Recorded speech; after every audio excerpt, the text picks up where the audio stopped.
It's the Sod Pod. Brought to you by Grassland Agro. The Sod Pod.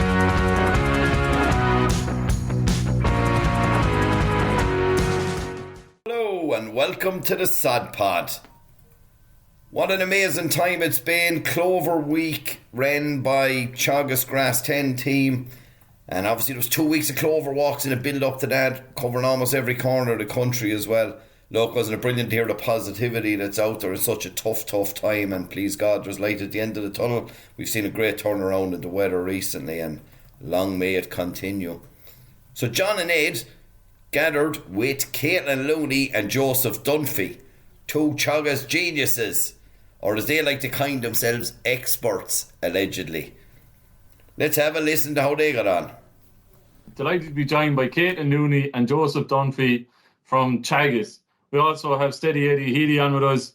Caitlin, Grassland Department Expert is what you requested to be called in Teagasc Moor Park. And Joseph Dunphy, or we call him JD, Grass 10 Teagasc, also expert. He also, when he heard Caitlin, he said, I'm demanding to be called an expert as well. So lads, I deserve the same title, like Jesus.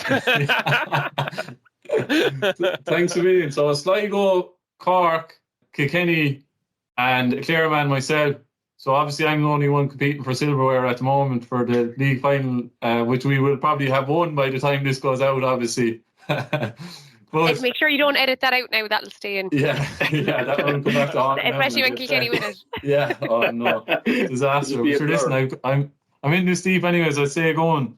And I suppose we have a good spread around the country, right? And something from the grass clover walks that's been really topical is ground conditions, getting cows out to grass and the challenges there. So maybe we start up the furthest north with yourself, Joe. It's tricky enough at the moment.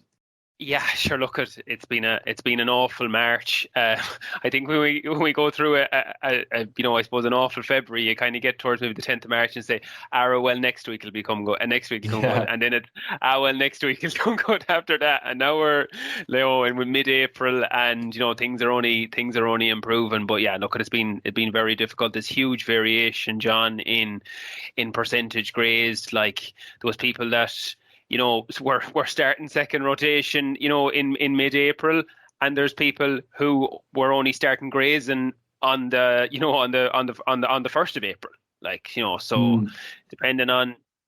depending on your farm, maybe depending on grazing infrastructure, the level of variation throughout the west, the west in the country in general, but in I suppose the area that I'm working in was huge. Joe, is it fair to say that the west of Ireland is probably better prepared for a spring like this? Probably is, John, in terms of I'd say probably feed security, number one, in terms of the availability, like when with some of the bigger dairying areas at the minute, maybe there's less feed in it in terms of dealing with that. More concentrate. Yeah. And even buying, where, to be fair, around me at the minute, if there's anyone is short of silage, it's probably available to be picked up handy enough. And in terms of maybe we're used to probably a March kind of going against us to a certain extent, maybe a bit maybe the bit of grazing by day and maybe not getting going at night until later on in March, depending on the year. So probably the West is probably a little more used to dodgy weather. Caitlin, maybe following on from that now, it was a bit tongue-in-cheek with Joe there, but I suppose it has been so tricky from the ploughing match last year. The weather has really disimproved, and no one could have foreseen maybe the challenges that presented themselves this spring with weather. And even for the first time ever, which is I've never heard before, but I was inside Moor Park and I heard that they were giving out about ground conditions as well. So that must be the first time ever that there was tricky ground conditions in Moor Park. Yeah, absolutely. Sure. As Joe said, it has been a very tough spring, and even here in Moor Park, we were having snow showers at the middle of March, and has been very difficult. And yeah, look, sure, we were a week behind starting the second rotation in Moor Park, which would be normally unheard of. We'd be normally up there, growth rates we'd be up. But even predicted growth rates in the moment, they were still hanging around 33, whereas you'd be expecting them above that. So, and look, that was a mixture of not getting chemical fertilizer out, just general poor weather conditions. So look, things, as Joe said, things will be improving towards the middle of April, and that's important, I think, to give farmers a break. I suppose there's been, tanks are full, and there is not a lot of silage left in the yard. So it's kind of making a plan from here on out to make sure that they are, up again for next year, and that we get grass growing as normal for the summer. Steady, how are things in Castlecomer? Things are Castlecomer are damp, John. Yeah, look, it's look, I know you don't believe there's any wet ground in Kilkenny, but there is some. Look, there's lads out there that have zero grazed, similar to other parts of the country. You have massive variety. Lads have zero grazed, and then if you come over as far as Dungarvan or Thomastown or that sort of direction, you'd have lads that are well into their second round, so it's tricky. It's tricky, and we're probably looking at another 30 to 40 mil of rain this week, so it's not simple, but sure, look, it seems to be a shared trend among all farmers in the country at the minute, John. Joe, you've been doing a lot of work at trying to maybe give advice there in relation to what are the next steps. Probably one of the key messages, one that really stuck with me, is that an hour of grass is worth a bale of silage, or you save a bale of silage. And I think that's a really clear message if people are tight on their farm for that winter feed or buffer feeding. If you take it at maybe someone who hasn't a huge amount of grazing done yet, so what are the strategies there, Joe? Is it depending on whether you have the whole farm available to you, or do you have a set stocking rate when you open up, silage ground is away? What would you be saying for a typical situation? Maybe someone who's very little grazing done now at the moment. Yeah, I suppose, look, if there's very little grazing done, there is a good opportunity, even if things are wet, because no farm is 100% wet. Like, there's wet areas, there's dry areas, and if you've nothing grazed, or we'll call it less than 10% grazed, it's just about making a start. I think people that wanted to go early went early and kind of nearly stuck with it along the way, whereas maybe other people that didn't get going to March nearly most years have kind of got nearly stuck in a rut and didn't get going in late March, and it was into early April. But look, I think people just need to pick their paddock and go for it, and try and keep the cover to medium covers if we can at all. I suppose invert the wedge, start from, we'll call it the bottom of the wedge, go for some of the lower covers. And look, there's no way that grazing will be perfect after being in the shed that long. And if you haven't been out all spring or have very little done, and they've been in now for 10 days, 2 weeks, and you're expecting to go out and them to clean it lovely and you get the allocation perfect, you may forget about it. Like, you're going to maybe leave grass, you're going to maybe do an odd little bit of damage. But I suppose there's probably, if we got 7 kilos of grass in 3 hours, we're probably going to lift protein on a full silage diet from probably 3.16 to probably 3.4 something. And we're probably going to lift yield by 3 litres. So 1 3 hour burst, I suppose, is the reason why sometimes we get in Teagasc, we're kind of like, oh, they're always saying about going to grass. Oh, it's too wet to go to grass. But there's a reason there, is that it's so important for the cow at this time of the year. And especially if you're looking at the back wall of the pit, there's the silage quality might be, mid 60s or something there. That 3 hours, getting that 7 kilos, 8 kilos of grass in, is absolutely massive, both for you and for the animal. Joe, would it be fair to say now, I'm probably stealing this straight out of John Loughlin's mouth now, so I am, but would it be fair to say it was probably never as important to actually get out and walk fields at the moment, and maybe pick your paddocks, because there probably is opportunities to get out on those parts of the farm that you're talking about that wouldn't be maybe classified as some of those heavier ground. There probably is some of that ground on every farm where guys could get out for a couple of hours a day. 100%. I suppose, look at what are we going for so this time of the year as well. We've soil temperature lifting, just whatever about weather, it's lifting with day length, like, you know, and brightness too, like, so, you know, we're probably up close to 9 towards 10 degrees now, which is, you know, which will be helping. That longer days as well will help to dry things out. So, you know, if we get a dry afternoon, it's amazing how a field that might have been a little bit dodgy in the morning, you know, maybe after an evening grazing, you might be able to snap take that 3 hours, like, you know, and have them in the field at 5 and back in again at 8, and at least you're content that you've got that little bit of grass in the diet. Maybe, I suppose, following on from Joe there, that, you know, on the other end of the scale, some farmers have kind of driven on and they have, you know, started their second round now at this stage. Fertilizer has been a little bit slow, which is quite understandable. You know, there's been such poor weather conditions and it's been so wet. And in reality, it's very important that, I suppose, we do get out sufficient nitrogen, but also the form of nitrogen. I'm getting a lot of phone calls about urea or protected urea. I'm saying protected urea from now on. And even from earlier on in the time, from March. So what's your thoughts on that, Kit? Yeah, so I suppose it is hugely important now to, you know, get that fertilizer out where that land is travelable. So I suppose from April you'd be looking to have a protected urea that incorporates sulfur in it.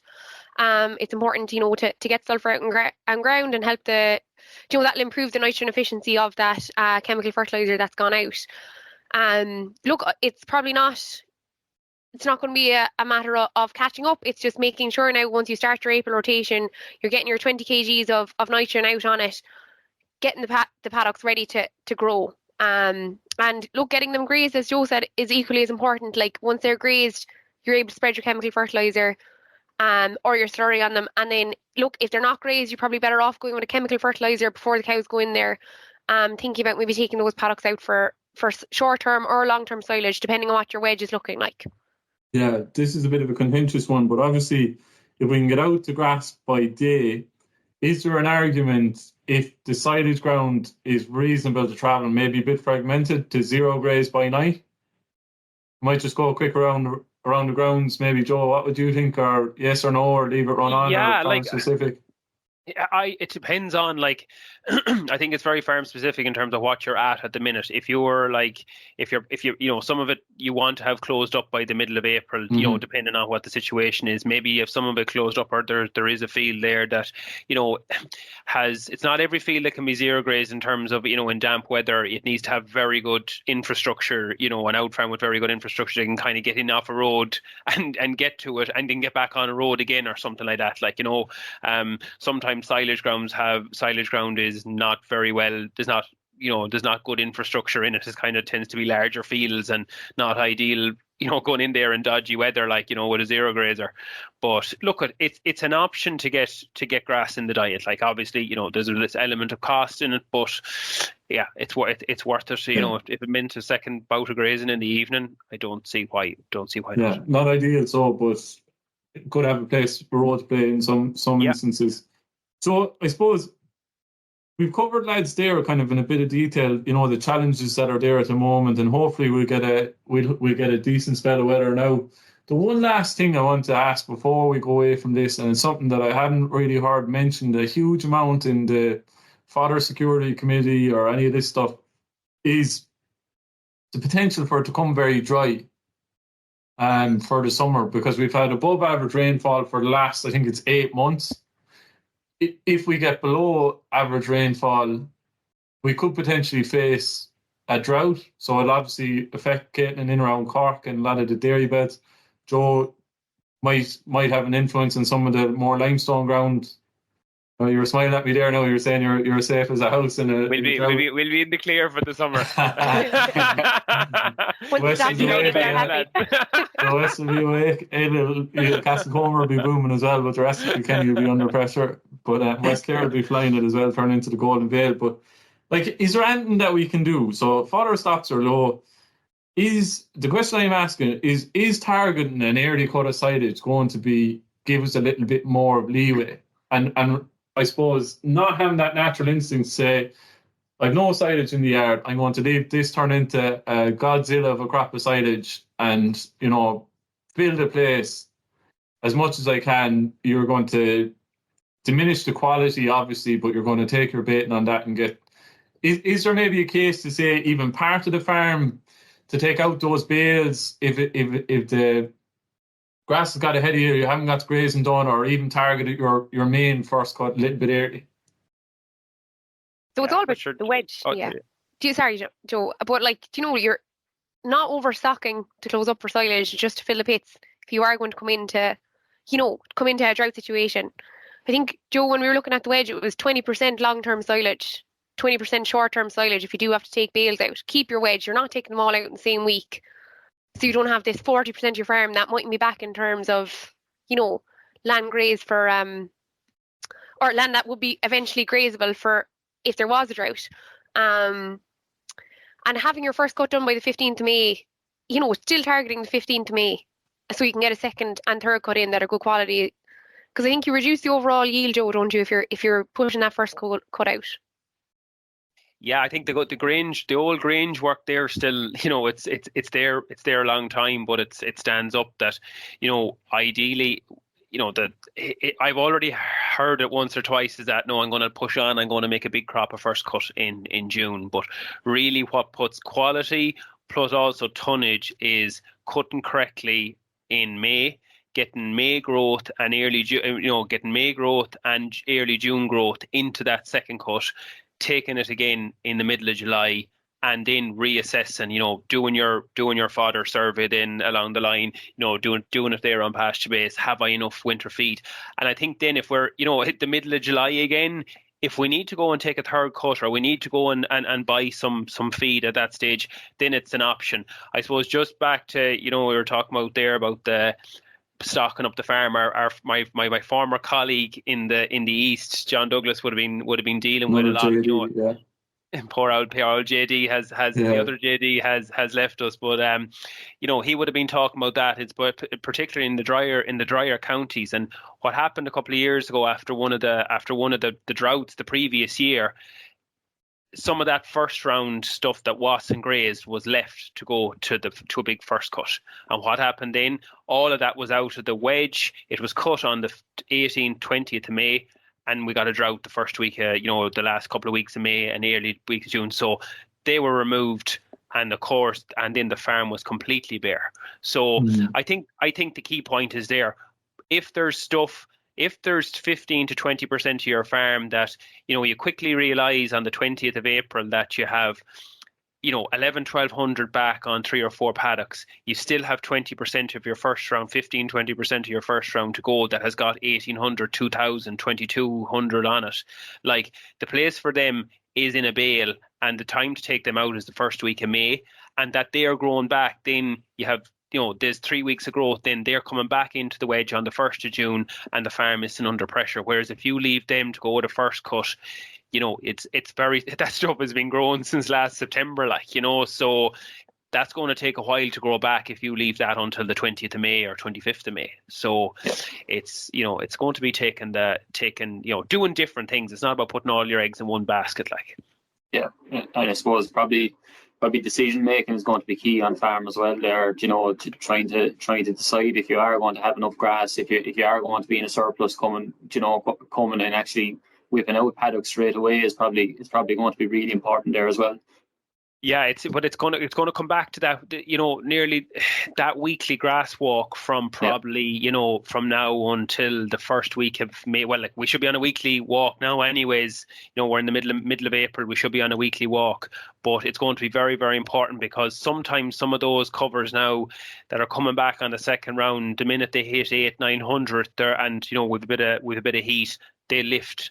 And the last thing we want to do is miss that opportunity, because those covers in the second round, 12 or 1300, they're all leaf. It's going to make a huge difference to live weight gain and milk in the tank. They're the ones we want to be getting into, not some of that older stuff there that we can put in a bale that's been growing since last September. So the weekly grass measurement on pasture base is going to be essential there. Yeah, and just for some of the people, maybe the lads who aren't measuring, or ladies who aren't measuring religiously, you can just walk the farm and see how many days grass ahead of you, and it's more than probably 14 in the instance you're describing, Joe. You probably know that you can take those bales as well. So brilliant advice there. I think we'll round up the Clover week. So that's what we're on here to talk about, lads. They were brilliant events. I was at the one in Moore Park. We're talking about ground conditions. It started at 11, and I'd say by the time it was over 1 o'clock, ground had nearly dried. And maybe Kate, and you found the same. You were worried about the car parks in the morning, and then for a finish, we were all wondering what you were cribbing about having poor ground conditions. Yeah, so I suppose it can change very quickly in Moore Park, and I suppose that is the drier ground there. Like, we did get, 5 mils of rain last night, but come 11 o'clock it was dry again. So I suppose that is why it is important to get out and walk the farm and see. Or we had 5, so it is important. I think, it may be not as quick to dry up, say in parts of the West or Kerry. So look, if you can get out and walk them, it is important too. But yeah, look, sure, it was wetter than it's ever been before in Moore Park, but again, it was manageable. And look, I suppose only a week delay to the second rotation isn't too bad either. But look, everyone had to work hard to get grass in the diet, and I think maybe, look, that'll be how it is going forward. And maybe, as Joe said, the people who are used to it, you're set up in the West, maybe to get out and get that grass, and maybe even drier ground now will be, trying to get that into their psyche, that, if it is raining, setting up the infrastructure properly is important. Yeah, and Caitlin, so the walk itself, I thought was really, really good. It was very well attended, which I thought it was early on in April time. It's been very challenging, lads and ladies, with any bit of good weather. We're trying to get cows out, or it's trying to get out bits of fertilizer or slurry or whatever. But really good attendance, which I was delighted to see. There was some really good messages as well.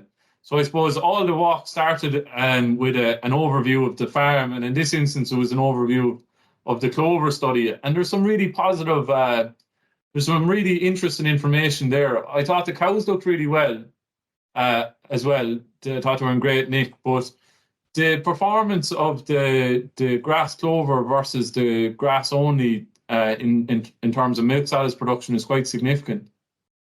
Yes, so look, the benefits of having clover in the diet in terms of that milk solids production is around 40 kilos. Is what you're seeing in Moore Park. Now, there's a variation between 20 to 40, but it's always above that 20. So it's a huge benefit to the farm getting that much clover in, aside from the reduction in chemical fertilizer benefits that people do see. Yeah, so like the farm that's very interesting, there was 3 different treatments. There was grass only, which is 200 kilos of N. There was grass clover and 100 kilos, and then there was grass clover and 150 kilos of N. So very interesting to see the 100 and the 150 were performing reasonably line ball in relation to milk solids delivered and stuff like that, which is very interesting. Yeah, it is. Like they are both holding, toe to toe in terms of production. I suppose the clover contents on them were quite similar. There's an average of 19% clover content across the year in Moore Park, and they're hoping to get that up. But look, the recommended is around the 20, so they're not far off that. Yeah, they're on the ball. So great work being done by Anya there. I suppose then some of the other things maybe, and like just in this particular instance, it was the Moore Park. So that was the research side, but it has been replicated out on the farm, Joe. And we've seen some brilliant farms and farmers over the series of walks. Like really, really good stuff going on, Joe, and a mix of soil types as well.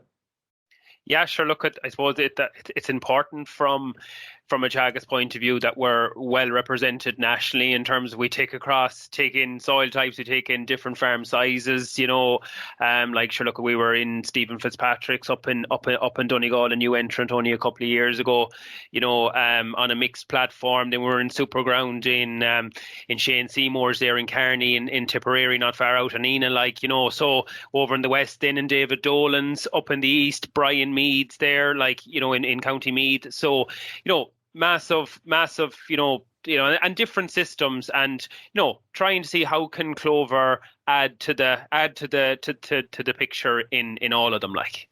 Yeah, I think it's probably important, and it's something that I probably enjoyed as well, is that you had a mix of enterprises as well. It wasn't just dairy focused, but there was a dry stock focus there as well in terms of the clover and what white and red clover can do on those dry stock farms. Yeah, and look at again every springtime, we do try and have at least one farmer in the series is a dry stock or a beef or sheep farmer along the way, like because they can add there's lower nitrogen going out on those farms anyways, so it's maybe how can still add majorly to those farms too. Yeah.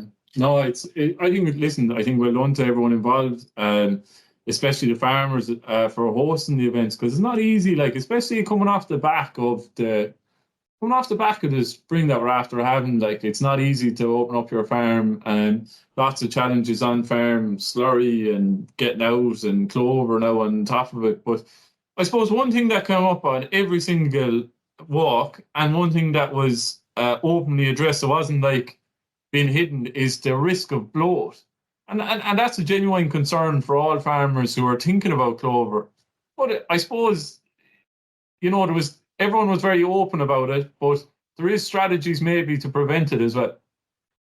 Absolutely. And I suppose those farmers, all take a mix of strategies, but the most important thing, John, would be to be consistent with what you are doing around the risk of bloat on your farm.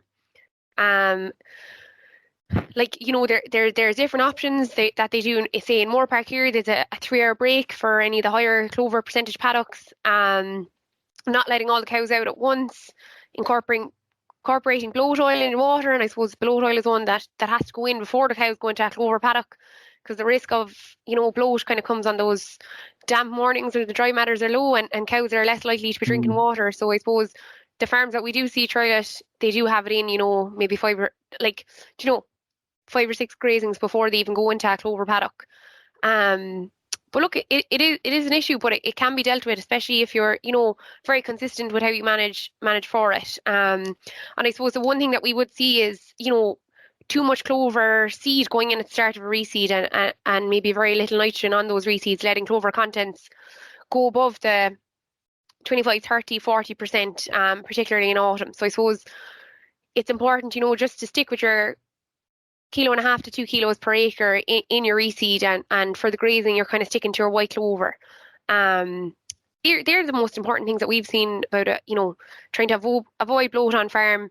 And I suppose, look, we'll probably try to be more proactive in, if the dry matters are dropping low, there will be kind of alerts going out there that bloat can be an issue, especially coming into autumn. That's some good advice. Now, this week has kind of culminated in Clover Week, which is running from the 19th to the 26th of this month. Could you give us a little flavour for what's actually going to come up over the course of the week from the 19th to 26th, Caitlin? Yeah, so I suppose Clover Week is going to be a very intensive week, kind of just on our social medias and across the Grass 10.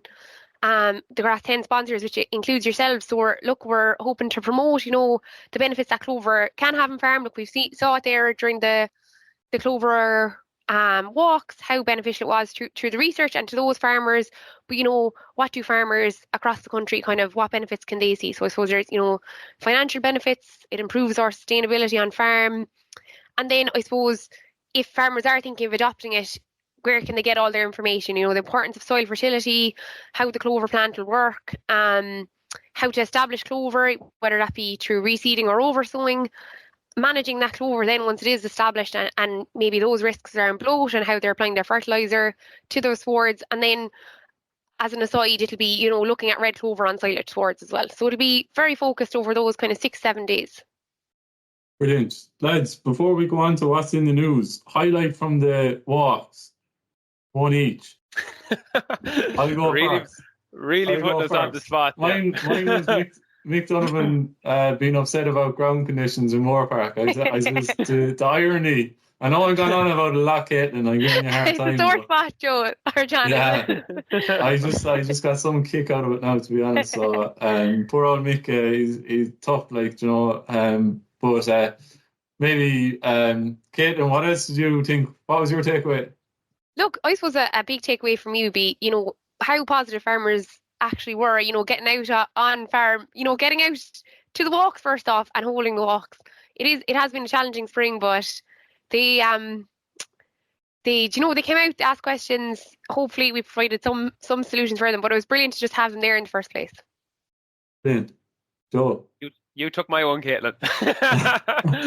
I know. I suppose when we were coming up to the walks, I was thinking maybe, there mightn't be as much reseeding or clover, maybe oversown going on. But in general, kind of from the walks, if anything, nearly a paddock with a little bit of damage, being done to it. Actually, lads are thinking about, geez, maybe if I'm putting in a little bit of a tetraploid grass seed into it, well, I might put the 2 kilos of white clover in with it. And actually, the opportunity to oversow is coming in the form of, maybe tidying up 1 or 2 paddocks that were damaged during the spring. So every spring has its challenges, but in terms of, I suppose the reseeding and the oversowing, we can work it into a typical spring too, like. Ed? Yeah, look, for me, what I'm taking away from it is how interested farmers are actually in trying to reduce the amount of one chemical fertilizer or chemical nitrogen that's actually going on to farm, and probably embrace some of the reductions that we're actually seeing.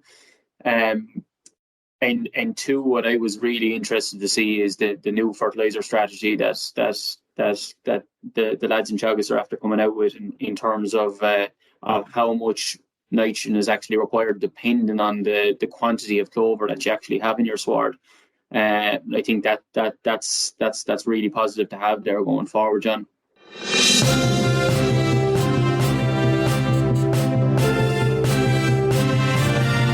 What's in the news? So this week for What's in the News, we have a special guest, Joseph Dunphy, who has demanded that we pick the Grass 10 newsletter for What's in the News. Move over, Farmers Journal, Lagerland, Independent, everyone else. Joe Dunphy came on and he said, "This is where the real news is, yeah." So, Joe, the newsletter, we covered it last week. Now we were trying to promote you before you came in about the Clover walks. You're gone again. But to be fair, there's a lot on the email list. There's a huge number of farmers on it and industry. There's something like 15,000. Yeah, there is. Yeah, just shy of 15,000 people. 20. Well, 20,000. Yeah, no, we've been around 15,000 people like that are on our mailing list for the newsletter every week. So again, from farmers to industry, so it's pretty much across the board in terms of what we really want to do is we want to get the key management notes out every week to people. We want to have up-to-date information, the figures from Pasture Base. We want to have farmers on it, farmers that are, measuring what management techniques they're using that week, what are their messages from it. The key thing, we're always trying to drive it through the farmers that we're working with, and that's the key thing. Like. Yeah.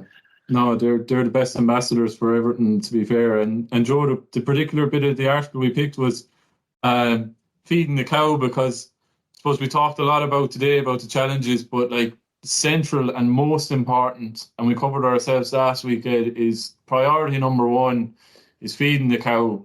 Then after that, it's getting out the grass, and residuals and all that is a long way down the line with the spring we've had. But feeding the cow is very, very important. Probably a lot of meal fed so far this spring. So should farmers keep that in until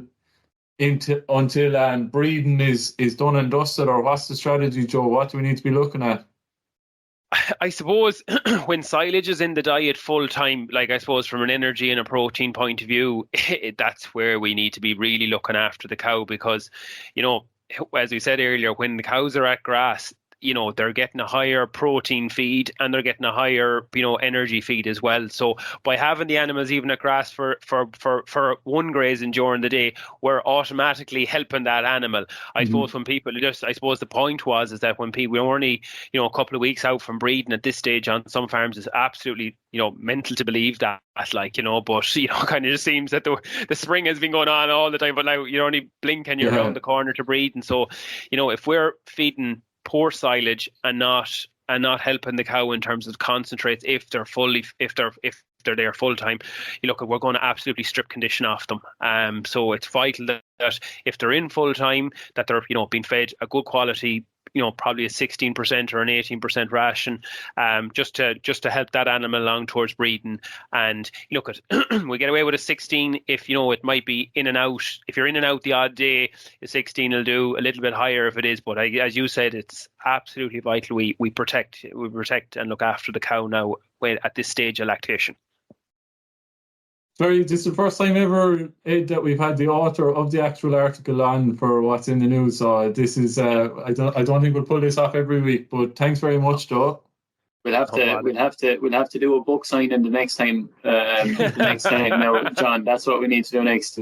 Be charged for it anyways. I won't charge. You'd be like Farmer Phil at the town at the next Moore Park Open Day. Well, Joe. Not you kidding. You'll have to set up a new stand for him and all. Yeah. Get your picture with Joe. We'll do a special print edition. Yeah, meet and greet. That'll be for the 300 one. Coming up this summer.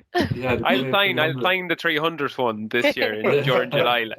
Yeah, I know, fair play to you. It's a lot of work, and I know that John Douglas would have helped you out an awful lot in the past as well. So we won't leave a go without giving him his plug as well. And Caitlin has helped me a bit now. I've kind of dragged her Caitlin, in every now and again. You were sucked in. Oh no, Caitlin, you're helping out everyone. I don't know how you have time to do anything. Very busy. On her You're... behalf, she offered one day to help out, and so yeah.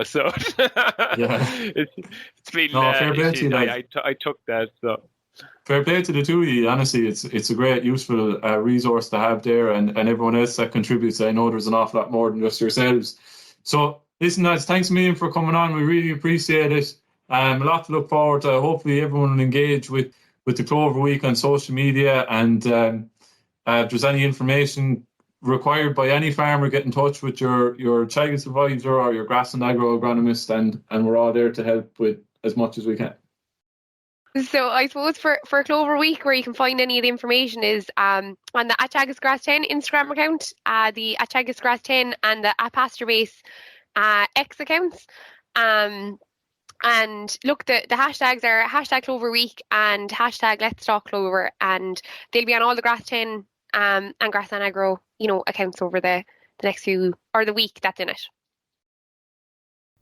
Fair play to John and Eddie there after catching up with Caitlin, Looney and Joseph Dunphy. They've given us a huge insight into Clover and given their insights into what they've seen on Clover Week as well. You can always be checking out their social media channels @Grass 10 and @Pasture Base Ireland as well. There's some useful live information coming through all the time. Mind yourselves out there. Farm smart, farm safe.